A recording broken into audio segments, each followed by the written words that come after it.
In this presentation, I'm going to talk about Bruce Bueno de Mesquita's Chapter 3 of the Predictioneer's game, a chapter he calls Game Theory 102.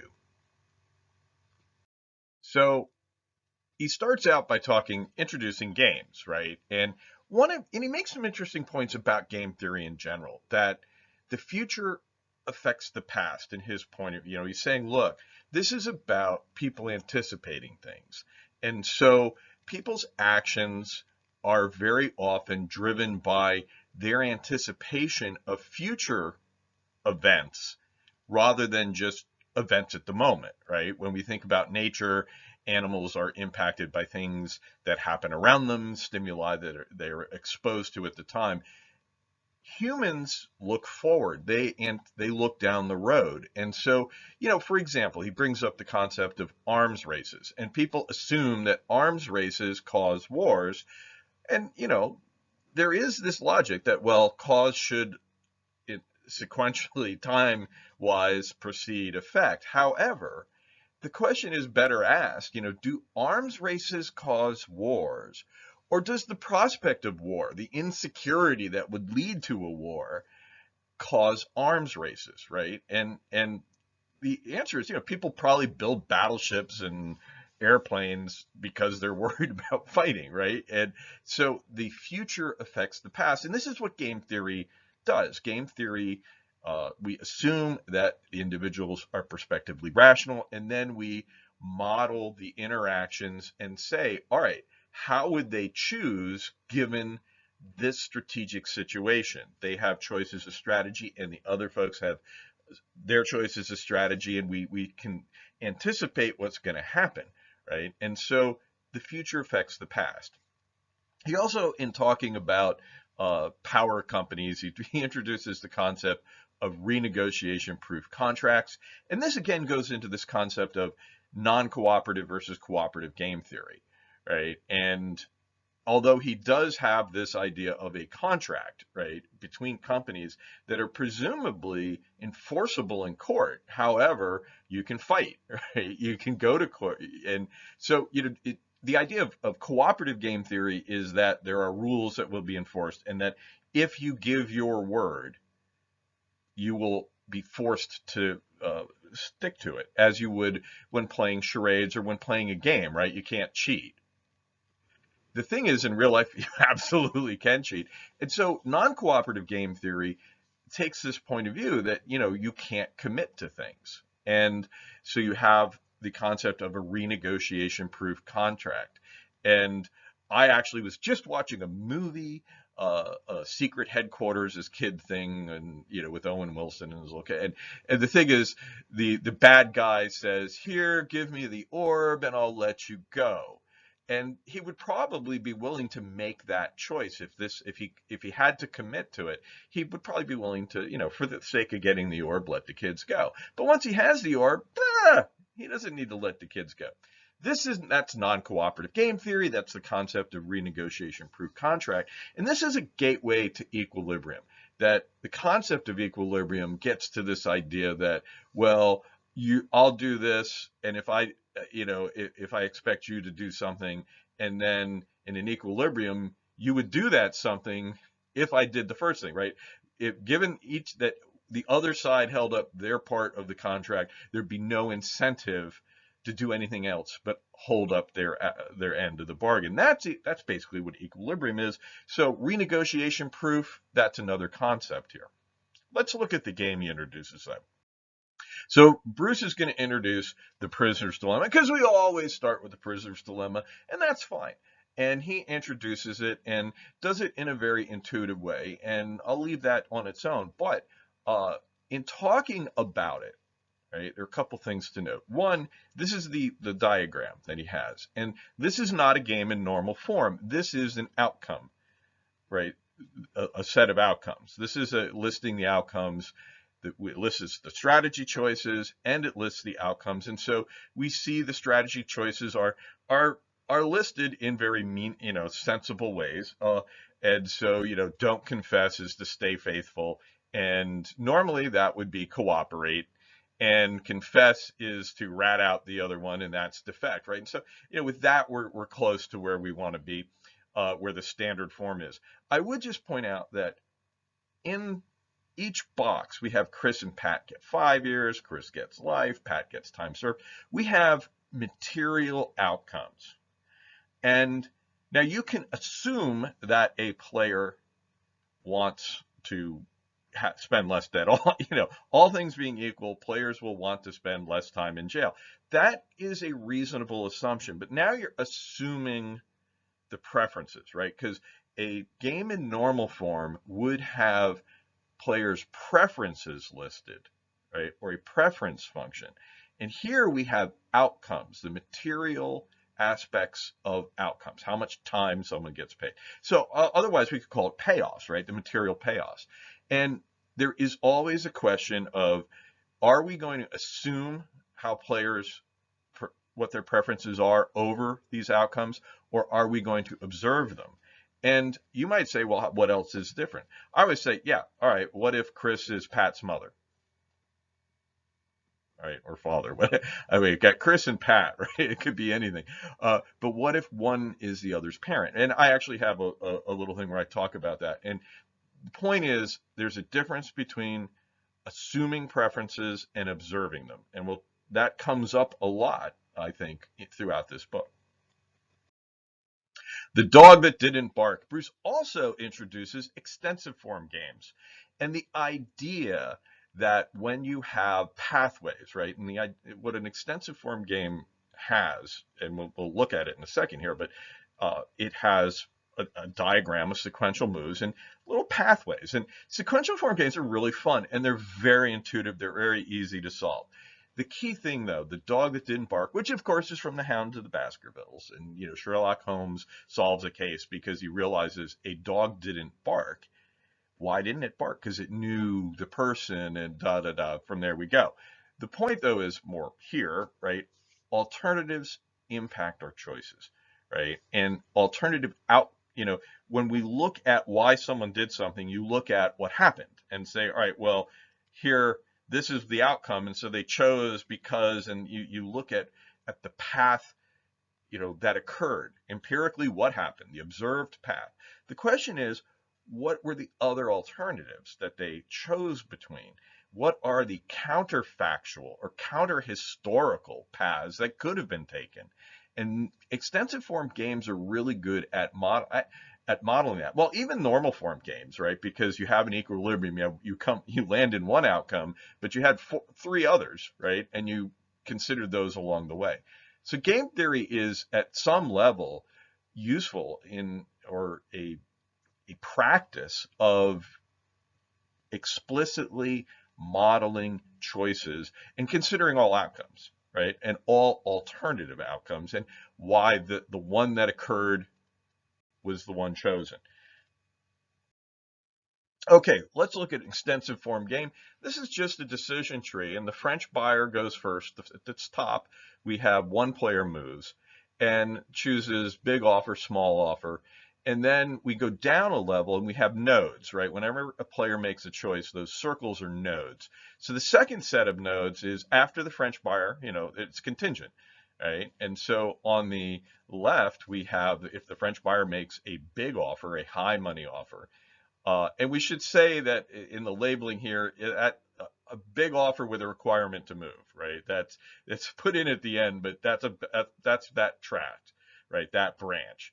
And then the German seller chooses to accept or reject the offer, right? And we end up with outcomes. The squares on the bottom, the rectangles on the bottom are the outcomes with different things happening, right? And again, these are the outcomes. What we need to solve this game is preferences, right? Because the preferences are a little complex here, right?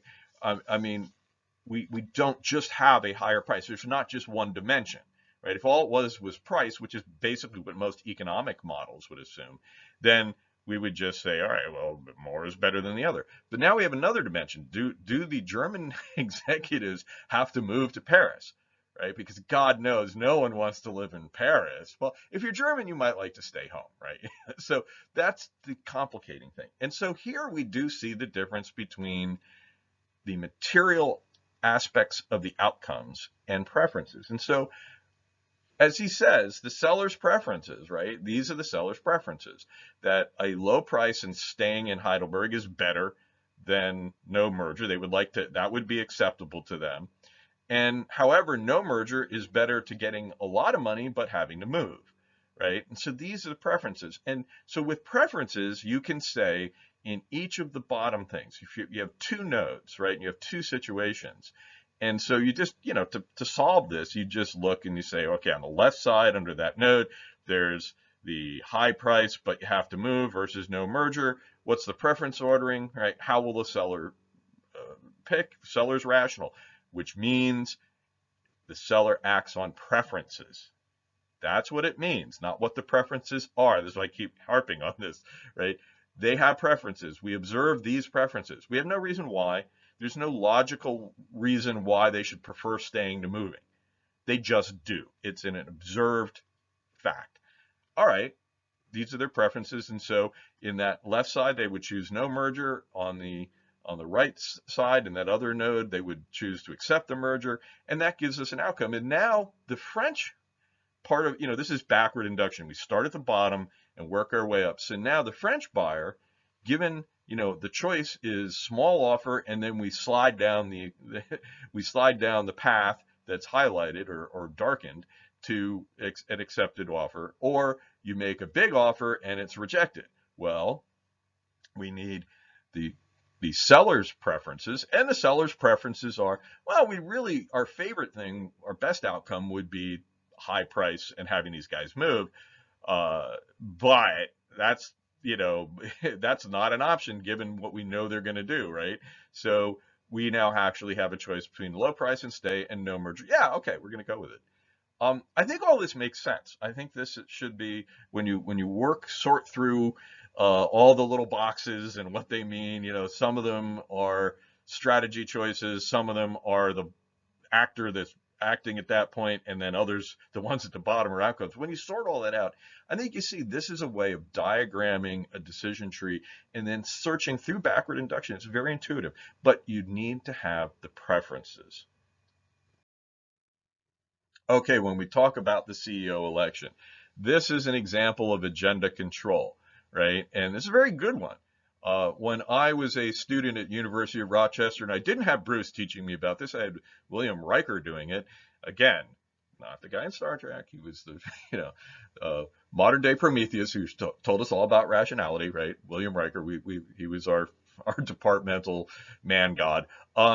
He though talked about doing agenda control, and he had an example of a flying club where they were going to vote on, they had a certain amount of money and they wanted to buy different aircraft, and Bill Riker helped one of these guys manipulate the vote to get the outcome he wanted, right? So we had agenda control, right? And agenda control comes out of this idea that was kind of introduced in chapter 2 that, hey, it's possible, because even though individuals have transitive preferences and won't cycle through whether they like strawberry, vanilla, or chocolate ice cream, when voting, a group of people will have, you can cycle around. And so basically, if you have the order of choices, if you set the order of choices, you can manipulate the outcome.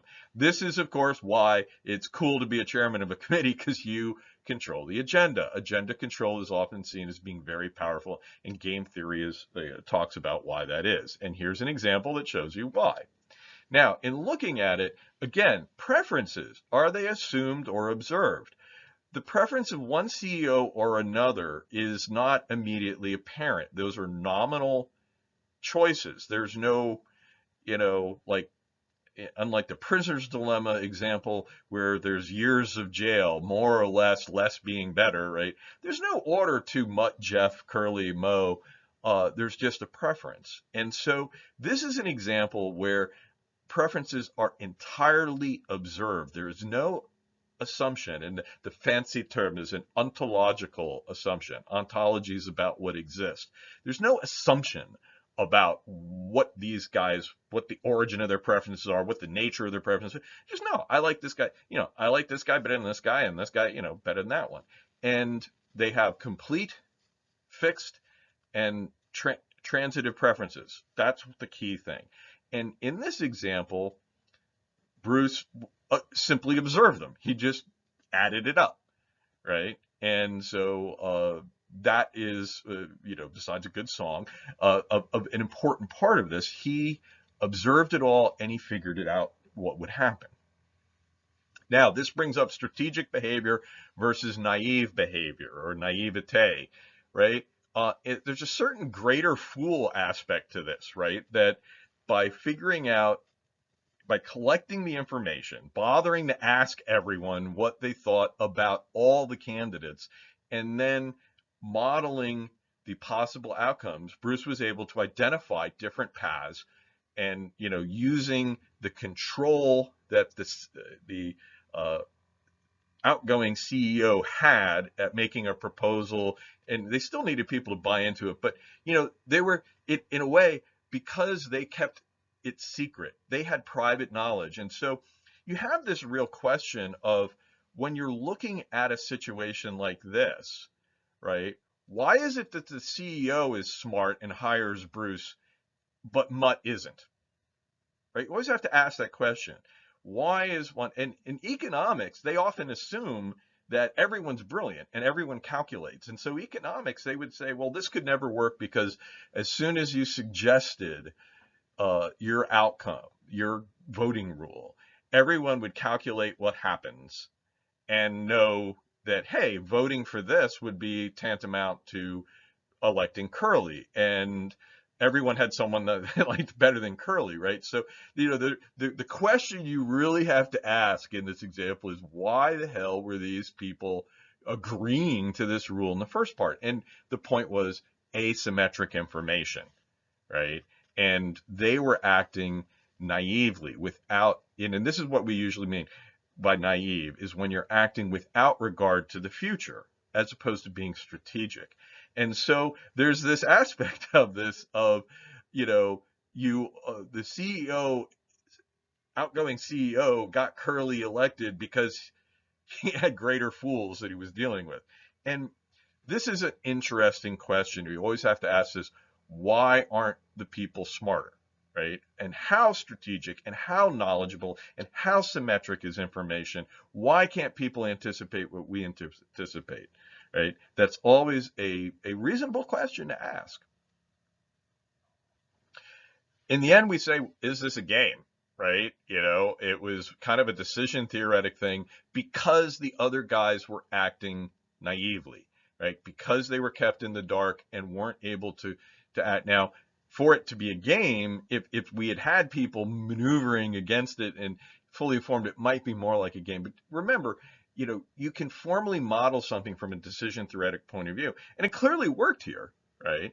But there's sometimes when you say, all right, is this decision theoretic? Meaning people are going to react, right? And the assumption at all times, although Bruce talks about, hey, I'm worried about triggering strategic voting on the part of other people, he wanted them to naively vote, right?